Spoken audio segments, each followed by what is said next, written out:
Certo, eu adoro uma enquete porque assim sentimos o pulso das pessoas e é sempre interessante ver o que vocês pensam.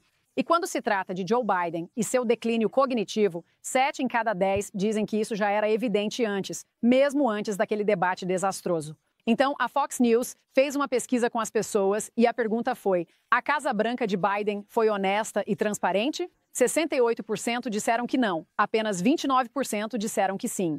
E então, quando perguntaram quando ficou claro que Joe Biden estava em declínio cognitivo, foi antes ou depois do debate? 68% disseram que foi antes do debate. Todos nós vimos, estávamos comentando sobre isso. E depois do debate foi 20%. 9% em negação. Estou surpreso que sejam apenas 7 em cada 10, porque tivemos tantos exemplos. Na verdade, nossos produtores prepararam uma pequena montagem do que o povo americano viu. E é por isso que vemos esses números nas pesquisas. Assista a isso. Aquele corte de impostos de 2 trilhões de dólares beneficiou os muito ricos. O que eu vou fazer é consertar o sistema tributário. Por exemplo, temos 1.000 trilionários na América, quero dizer bilionários na América, garantindo que sejamos capazes de fazer com que cada pessoa seja elegível para o que conseguir fazer com com a Covid, lidando com tudo o que temos que fazer com veja, se finalmente vencermos o Medicare. Obrigado, presidente. O Biden, presidente Trump. Bem, ele está certo. Ele venceu o Medicare e acabou com ele de vez. E eu vou continuar avançando até conseguirmos a proibição total, a iniciativa total em relação ao que podemos fazer com mais patrulha de fronteira e mais escritórios de asilo. Presidente Trump? Eu realmente não sei o que ele disse no final dessa frase. Acho que nem ele sabe o que disse. Então, isso é o que eu acho. Me deixou maluco que todo mundo saiu comentando depois do debate, porque a gente estava sentado aqui no sofá dizendo: que discurso foi aquele? Não fez sentido nenhum. Ele não sabe para onde está indo, não consegue subir escadas, não consegue descer escadas. E nenhuma outra emissora, ninguém estava falando sobre isso. Não. E agora, o que eles acham agora? O povo americano, foi perguntado mesmo antes do debate: vocês acham que ele estava fora de si? Eles disseram que sim. Então, deve ser muito frustrante ser do Washington Post, do The New York Times, da CNN e da MSNBC e dizer para você: não há nada para ver aqui, ele está bem. E ao mesmo tempo dizer: o povo americano te desligou, te excluiu e tomou suas próprias decisões antes mesmo do debate.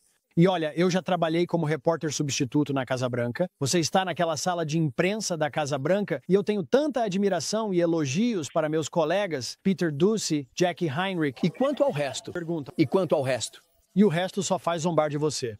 Mas é interessante, Brian, você aponta que agora as pessoas estão começando a se manifestar e falar. Chuck Todd disse o seguinte: eu vou levar para o túmulo a crença de que o debate foi intencional. Sim. Por causa disso.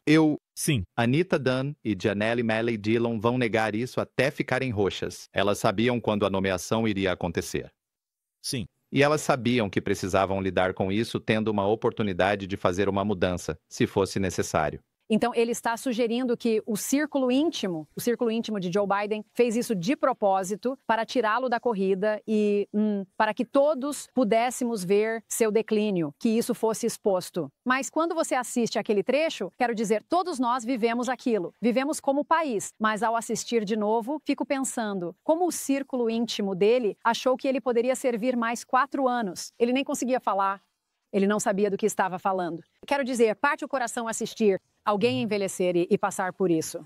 Mas no palco nacional e para concorrer à presidência, e a última frase de Donald Trump: eu não acho, não sei o que você disse e acho que você também não sabe. Essa foi a frase que roubou o debate. Todo mundo saiu de lá, tipo, ele está certo, acabou. Bem, isso irritou o Trump, porque as pessoas estavam dizendo: eu não ganhei o debate, que ele é inepto. Ele ficou tipo: do que vocês estão falando? Ficou lá sentado, aguentou tudo o que jogaram contra nós, tentou dar sentido àquilo e acho que Trump ganhou tanto quanto Joe Biden perdeu.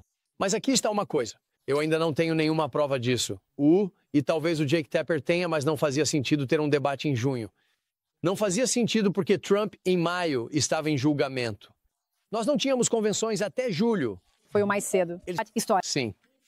Ninguém nem sabia disso, então eles disseram: vamos esquecer o debate, a fundação do debate, ou seja lá o que for, Você diz que concorda com Chuck Todd? Então eu não tenho nada em que me basear, mas concordo com o Chuck Todd. Só me perguntava, por que ele quer isso? Porque haveria um motivo. Porque sempre acharam que o Trump não era um candidato digno. Ele é criminoso condenado. Poderiam dizer, não debato com ele, não deveria concorrer cargo público. Seguiríamos em frente. Sim. Mas em vez disso, ele exige um debate antecipado e o resultado disso seria que eles teriam tempo suficiente para escolher outro candidato. As pesquisas estavam péssimas. Ele estava prestes a ser esmagado pelo Trump. Ele estava atrás por uns 15 pontos. É por isso que a Nancy Pelosi pegou o telefone e disse, coloque o Don Elon na linha. Em qual pesquisa você está dizendo para o Joe que ele está empatado, que ele está em condição de alcançar? A Anita Dunn disse que eles fizeram o debate cedo porque queriam que a América visse o Donald Trump. Eles queriam que ele recebesse mais escrutínio pelo seu discurso e sua agenda. Ela perdeu credibilidade, nada do que diz no ar importa. Você concorda com o Chuck Todd? Eu faço. Eu sou Steve Doocy. Eu sou Brian Kilmeade. E eu sou Ainsley Earhart. E clique aqui para se inscrever no canal do YouTube da Fox News para assistir às nossas entrevistas mais quentes e análises mais envolventes.